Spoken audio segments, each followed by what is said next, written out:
बम बारूद लाओ और सब लोगों को मार दो। ये मेरे शब्द नहीं है, सुप्रीम कोर्ट के जस्टिस अरुण मिश्रा के शब्द हैं। दिल्ली चेरनोबिल बन चुकी है।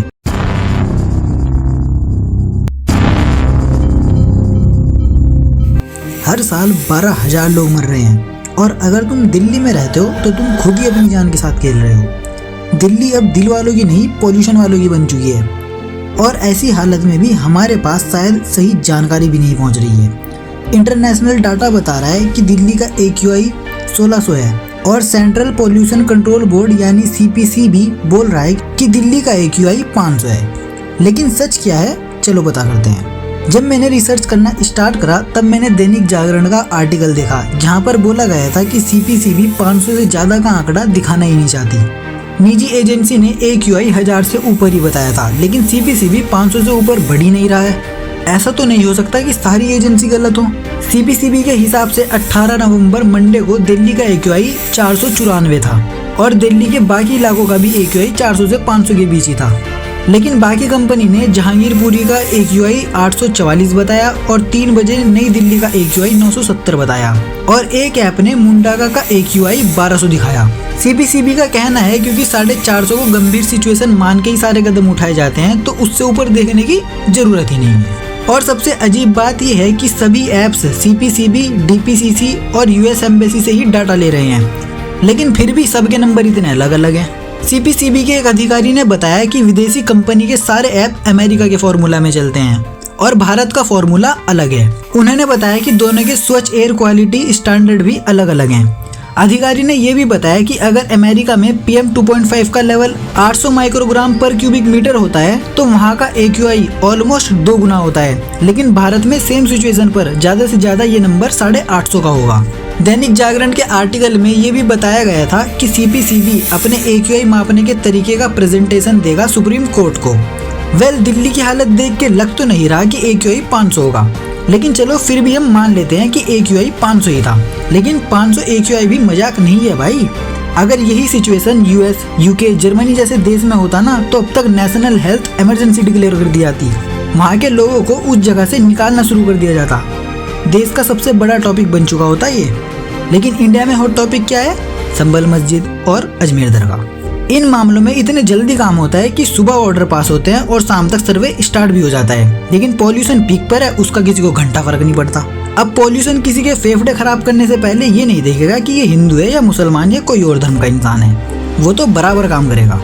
इसी सिचुएशन में कोई सिविलाइज कंट्री होती तो पब्लिक ट्रांसपोर्ट को फ्री कर देती, लेकिन हमारे देश में यहाँ भी जुगाड़ लगा दिया। पार्किंग का प्राइस डबल करा जा रहा है क्या कि लोग अपनी पर्सनल कार का कम यूज करें।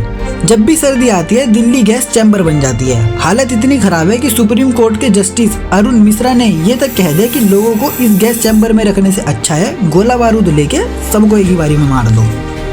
सॉल्यूशन के लिए एक नज़र चाइना पर भी डाल लेते हैं, क्योंकि ऐसा ही हाल आज से कुछ टाइम पहले चाइना की राजधानी बीजिंग का भी था, लेकिन आज बीजिंग कुछ ऐसी दिखती है। तो आखिर ऐसा तो चाइना ने क्या कर दिया कि इतने बड़े ट्रांसफॉर्मेशन देखने को मिला? चाइना ने ये चीज 1-2 साल में नहीं किया, बल्कि पॉल्यूशन को कम करने का काम 1998 में ही शुरू कर दिया गया था और आज तक ये जारी है और रिजल्ट सबको दिख रहे हैं। काम तो दिल्ली में भी काफी टाइम से हो रहा है, लेकिन हर बार दिल्ली की हालत सुधरने की जगह खराब ही हो जाती है। देखो, एयर पोल्यूशन कोई मजाक नहीं है, इसे कम करने में डिकेड लग जाते हैं। ये मैं तुम्हें इसलिए बता रहा हूँ क्या कि तुम समझ सको कि अगर आज दिल्ली के पोल्यूशन पर काम करना स्टार्ट किया तो इसे कम करने में सालों लगेंगे। हम जितना लेट करेंगे उतना ही पोल्यूशन बढ़ेगा और फिर इसे कम करने में भी ज़्यादा मेहनत और टाइम लगेगा और ऑफ कोर्स पैसा भी। चाइना ने 3 फेज में काम किया। पहला फेज 1998 से 2008 तक चला और दूसरा फेज 2009 से 2012 तक चला, लेकिन 2012 में बीजिंग के लिए फिर पोल्यूशन की प्रॉब्लम आई। फिर थर्ड फेज लाया गया जो 2012 से 2017 तक चला। इन सब फेज में चाइना ने बड़े बड़े एक्शन लिए, जिसमें से कुछ मैं आपको बता देता हूँ। चाइना ने 2005 से बीजिंग में कोल के पावर प्लांट बंद करना शुरू कर दिया था यही नहीं, चाइना ने 2014 तक लगभग 400 पॉल्यूशन फैलाने वाली कंपनी को बंद कर दिया था। बीजिंग में पॉल्यूशन का एक बहुत बड़ा कारण पेट्रोल और डीजल से चलने वाली गाड़ियां भी थी, तो चाइना ने इलेक्ट्रिक कार को प्रमोट किया, जिसके लिए चाइना ने डीजल और पेट्रोल कार के लिए नंबर प्लेट पर लॉटरी सिस्टम लगा दिया। इसमें अगर कोई डीजल पेट्रोल वाली गाड़ी लेता तो उसको नंबर प्लेट के लिए लॉटरी लगानी पड़ती और हर महीने थोड़ी सी नंबर प्लेट दी जाती थी। लेकिन इलेक्ट्रिक कार के लिए ये सारी चीजें आसान कर दी गई, जिससे लोगों ने इलेक्ट्रिक कार लेना ही प्रेफर करा और पब्लिक ट्रांसपोर्ट सिस्टम को भी अच्छा करने का ट्राई किया गया। चाइना के बीजिंग का मेट्रो नेटवर्क दुनिया का सबसे बड़ा मेट्रो नेटवर्क है। चाइना ने 2008 से 2016 के बीच 14 नई मेट्रो लाइन और 250 से भी ज्यादा स्टेशन खोले। यही नहीं, 2020 तक बीजिंग में 11,000 से भी ज्यादा इलेक्ट्रिक बस निकाल दी गई और आज के टाइम में बीजिंग में पेट्रोल और डीजल से चलने वाली बस लगभग खत्म ही हो चुकी हैं। साथ ही लोगों को समझाया गया कि वो पर्सनल कार की जगह इन मेट्रो या फिर बसेस का यूज करें ट्रैवल करने के लिए। बीजिंग का टारगेट 25% एयर पोल्यूशन को कम करना था और इसके लिए उन्होंने काम भी करा। नहीं, सिर्फ पेपर में नहीं, रियल लाइफ में काम करा। उन्होंने 100 से ज्यादा फैक्ट्री को बंद करा, कुछ को अपग्रेड किया। न्यूयॉर्क टाइम के हिसाब से 20 मिलियन पुरानी गाड़ी को हटा दिया, 20 लाख इंडस्ट्रियल बॉयलर को अपग्रेड किया गया और 6 मिलियन घरों के लिए बिजली बनाने में कोल की जगह नेचुरल गैस का यूज करा गया। लोगों को साइकिल चलाने के लिए भी मोटिवेट करा गया। अब इन सब चीज़ों में पैसा भी बहुत लगना था, तो चाइना ने बीजिंग में एयर पोल्यूशन के अगेंस्ट युद्ध के लिए अपने बजट को $434 मिलियन से बढ़ाकर $2.6 बिलियन कर दिया 2017 में, जो इंडियन रुपीज़ में लगभग 19,000 करोड़ होते हैं। न्यूयॉर्क टाइम की रिपोर्ट के हिसाब से ये भी बताया जाता है कि चाइना ने एयर पोल्यूशन से बचने के लिए $100 बिलियन अलग रख लिए थे। साथ ही नेशनल एयर एक्शन प्लान भी जारी कर दिया था। लेकिन दिल्ली के लिए ऐसा कुछ हुआ नहीं, और दिल्ली के लोगों ने भी क्या ही कर लिया, साफ हवा की मांग हुई। एक ऐसा देश जहां टैक्स 30% तक चला जाता है, जो विश्व गुरु बनने की बात करता है, वहां के लोगों को साफ हवा तक नसीब नहीं हुई। यूएस बेस्ड ऑर्गेनाइजेशन ने बताया कि 2021 में एयर पोल्यूशन से होने वाली डेथ 8.1 मिलियन थी ग्लोबली, और अकेले इंडिया में 2.1 मिलियन लोगों की डेथ हुई थी एयर पोल्यूशन की वजह से। हर साल दिल्ली में 12,000 लोग एयर पोल्यूशन से मर रहे हैं, लेकिन इसके बारे में डिबेट होते हुए देखी है संसद में। लेकिन आखिर अब करा क्या जा सकता है? देखो, अगर हम एक्शन ले भी लें तो भी 1-2 साल में ये खत्म नहीं होने वाला, इसमें कम से कम 10 साल लगेंगे। उसके लिए लॉन्ग टर्म प्लान करना होगा। सबसे पहले तो गाड़ियों का नंबर कम करना होगा।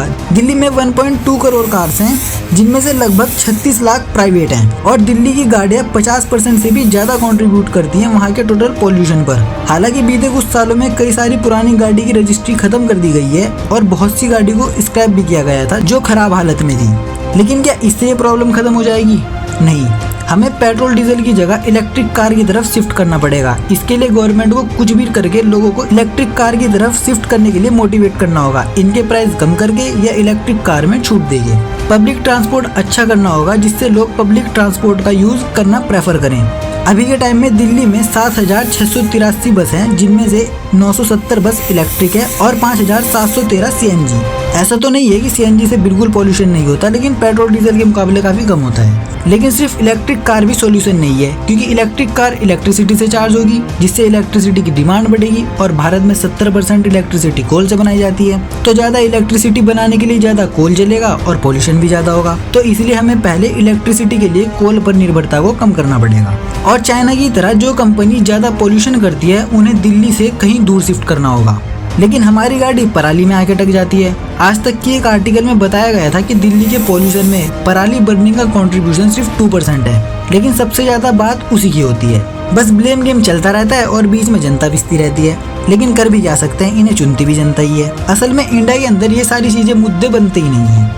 इतने सारे होते हैं, लेकिन कभी पॉलिटिकल मुद्दा बनता ही नहीं है। 0 से 50 के बीच का AQI अच्छा होता है, लेकिन इंडिया में ज्यादातर हिस्से में AQI 50 से ज्यादा है। जब मैं ये वीडियो बना रहा हूँ तब उसमें इंडिया के एरिया का AQI कुछ ऐसा दिखता है। साफ हवा भी हमारे देश में पॉलिटिकल मुद्दा नहीं बनती। हमारे देश में कभी भी मुद्दे एक मुद्दे होते ही नहीं है। गरीबी बढ़ती जा रही है, गरीबी कैसे कम होगी, कभी ये सवाल ही पूछा नहीं जाता।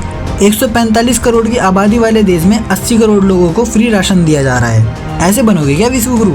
जबकि हमारे देश की GDP 7.2% से बढ़ रही थी, अभी थोड़ा स्लो हो गई है। लेकिन जब GDP अच्छी ग्रो कर रही थी तब भी इतने लोग बेरोजगार क्यों हैं और गरीबी क्यों है, ये मैंने इस वीडियो में बताया है। ये भी आपको बहुत पसंद आएगी, इसे जरूर देखना। और अगर वीडियो यहाँ तक देखा है तो एक कमेंट जरूर कर देना। फिलहाल के लिए इस एपिसोड को खत्म करते हैं।